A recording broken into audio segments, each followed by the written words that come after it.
அத இது மாண்புமிகு முதலமைச்சர் திரு ஜோசப் விஜய் அவர்களும் தமிழக வெற்றி கழகத்தின் தலைவர்கள், தொண்டர்கள், சப்போர்ட்டர்ஸ் பெருந்தன்மையாக தான் நாங்கள் கருதுகிறோம்.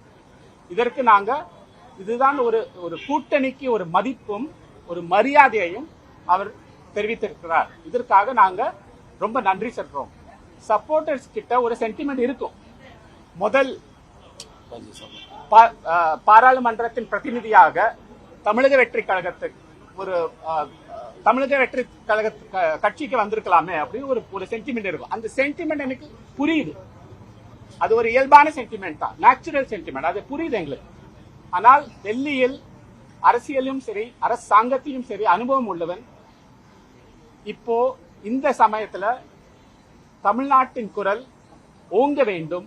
இந்த அனுபவத்தை நான் பயன்படுத்தி நிச்சயமாக நான் இந்த குரலை எழுப்புவேன். இந்த காரியத்தை நான் செய்வேன்.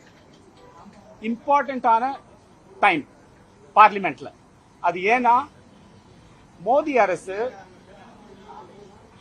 மாநிலங்களின் உரிமைகளுக்கு எதிராக 2-3 மசோதா எடுத்துட்டு வரதுக்காக பிளான் பண்ணிருக்காங்க. அது என்ன மசோதா? ஒன்னு, மகளிர் ஒதுக்கீடு என்ற பேர்ல தொகுதி மாற்றம் மசோதா.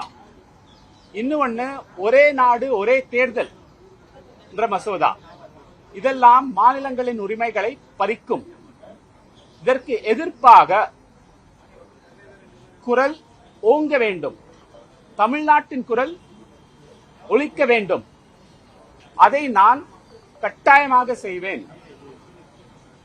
ஆகையால் இது ஒரு முக்கியமான டைம்ல வந்ததுக்கு தமிழ்நாட்டின் குரல் கட்டாயமாக டெல்லியிலும் பாராளுமன்றத்திலும் குரல் எழுப்பப்படும்.